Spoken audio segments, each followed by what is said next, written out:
अगर मकसद सिर्फ किसी को मारना हो तो तलवार के एक वार से या फांसी देकर सेकंड्स में काम खत्म किया जा सकता है। लेकिन अगर हम ह्यूमन हिस्ट्री को गौर से देखें तो एक बहुत खौफनाक रियलिटी सामने आती है। एंशिएंट रूलर्स के लिए सिर्फ मौत देना कभी मकसद था ही नहीं, उनका असली मकसद था मौत के प्रोसेस को जरूरत से ज्यादा लंबा करना। हमारी बॉडी ऐसी बनी हुई है कि अगर इसे एक्सट्रीम लेवल पर फिजिकल डैमेज दिया जाए तो नर्वस सिस्टम को शट डाउन होने में कई घंटे या दिन भी लग सकते हैं। लेकिन असली सवाल है वाई, क्यों पुराने किंग्स ने ह्यूमन बॉडी की इस वीकनेस को समझकर इस तरह के खौफनाक एग्जीक्यूशन मेथड्स बनाए? क्या ये सिर्फ उनका शौक था या इसके पीछे भी कोई डीप मीनिंग छुपा हुआ था?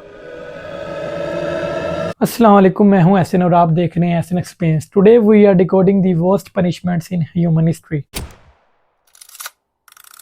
हमारी पहली पनिशमेंट की स्टोरी शुरू होती है आज से तकरीबन 2500 साल पहले, यानी 6th सेंचुरी BCE में। सिसिली की एक सिटी स्टेट एग्रागास पर एक रूथलेस बादशाह का राज था जिसका नाम था फेलेरिस। एंशिएंट हिस्टोरिकल रिकॉर्ड्स हमें ये बताते हैं कि पेरिलोस नाम के कारीगर ने फेलेरिस के लिए एक ऐसा एग्जीक्यूशन डिवाइस बनाया जो टॉर्चर का खौफनाक नमूना था, दी ब्रेजन बुल। ये कॉन्सेप्ट देखने में जितना सिंपल था उतना ही ब्रूटल भी था। टारगेट को एक होलो ब्रॉन्ज बुल के अंदर लॉक कर दिया जाता था और नीचे से आग लगा दी जाती थी। ब्रॉन्ज मेटल गर्मी को बहुत तेजी से ऑब्जॉर्ब और ट्रांसफर करता है। जब इसी मेटालिक चैम्बर का टेम्परेचर बढ़ता था तो ऑब्वियसली विक्टिम को हीट शॉक और 3rd डिग्री बर्न्स का सामना करना पड़ता था। डेथ इंस्टेंटली नहीं होती थी, विक्टिम की बॉडी एक लंबे वक्त तक जलकर फ्राई हो रही होती थी। इस प्रोसेस के बीच में उस शख्स की क्या हालत होती होगी आप इमेजिन कर सकते हैं। और ये भी दावा किया जाता है कि इस बुल के अंदर ऐसे स्पेशल साउंड पाइप्स लगे होते थे जो विक्टिम की चीखों को गुस्से में भरे बुल की आवाज में बदल देते थे। पेरिलोस ने ये बुल टेरेंट फेलेरिस को दिखाया तो फेलेरिस ने इस बुल को टेस्ट करने के लिए पेरिलोस को ही इस बुल के अंदर डाल दिया। जैसे ही पेरिलोस इस बुल के अंदर गया तो फेलेरिस ने नीचे से आग जलवा दी। पेरिलोस अपनी ही इन्वेंशन का पहला विक्टिम बना। लेकिन 554 BCE में एग्रागास के लोगों और वहां के एक लीडर टेलीमाचियस ने फेलेरिस के खिलाफ बगावत शुरू की। जब उन्होंने फेलेरिस का तख्ता पलटा तो उन्होंने फेलेरिस को पकड़ा और उसी ब्रेजन बुल के अंदर डालकर जिंदा जला दिया। मतलब इस बुल को बनवाने वाला और बनाने वाला दोनों इस बुल की वजह से ही मौत के मुंह में गए।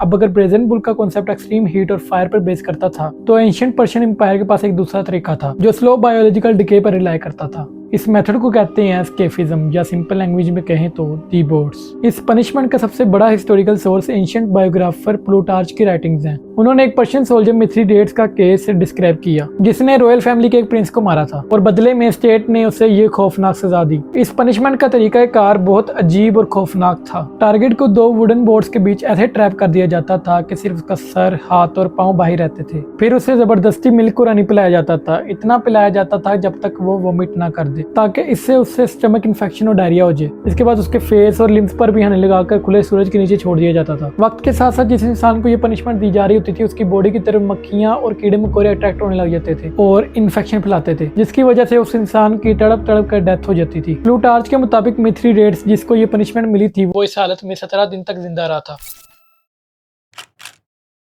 अब हम मूव करते हैं इंपीरियल चाइना की तरफ। चाइना में एक पनिशमेंट बहुत ही फेमस थी जिसका नाम था लिंगची, जिसे वेस्टर्न वर्ल्ड में डेथ ऑफ 1000 कट्स भी कहा गया। ये चाइना के लीगल सिस्टम में fully documented and legal punishment थी। लिंगची को किंग डायनेस्टी के दौर तक यूज किया गया और इसे 1905 में हमेशा के लिए खत्म भी कर दिया गया। लेकिन ये पनिशमेंट किसी आम चोर या मामूली क्रिमिनल के लिए नहीं थी, ये सिर्फ सबसे एक्सट्रीम क्राइम्स के लिए रिजर्व थी, जैसे मुल्क से गद्दारी या पैरिसाइड।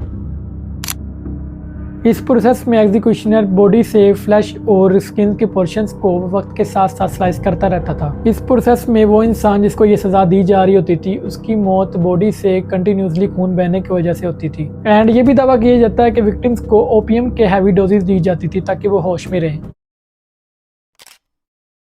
अब नेक्स्ट पनिशमेंट्स को समझने के लिए हम मूव करते हैं मेडिवल यूरोप और मिडिल ईस्ट की तरफ। इस पनिशमेंट को देने के लिए एक लंबे वुडन पोल पर ग्रीस या ऑयल लगाया जाता था। इस पोल को बॉडी में इस तरह से इंसर्ट करके विक्टिम को इस वुडन पोल पर ऐसे सीधा खड़ा कर दिया जाता था। इसके बाद ग्रेविटी बाकी का काम करती थी, बॉडी स्लोली अपने ही वेट से नीचे स्लाइड करती थी। I don't know how I can explain the pain of the person जिसको ये पनिशमेंट एक्चुअल में दी गई होगी। मतलब आप लोग इन इमेजेस को देखकर खुद अंदाजा लगा सकते हैं कि किस लेवल का टॉर्चर सफर करना पड़ता होगा उस पर्सन को जिसको ये पनिशमेंट एक्चुअल में दी जाती होगी। इस पनिशमेंट को ऐसी जगह पर दिया जाता था जहाँ पर हर गुजरता हुआ इंसान इन्हें दे सके। और सबसे हॉरिबल चीज ये है कि विक्टिम्स की डेथ जल्दी नहीं होती थी, वो कभी कभी घंटों और कभी कभी दिनों तक इसी पोजीशन में जिंदा रहते थे। इस पनिशमेंट का मोटिव अपनी पब्लिक और दुश्मनों को डरा कर रखना था। जब आने वाली दुश्मन की फौजें हजारों इम्पेल्ड बॉडीज देखती थी तो वो ये मंजर देखकर बिना कोई जंग लड़े ही खौफ से पीछे हट जाती थी।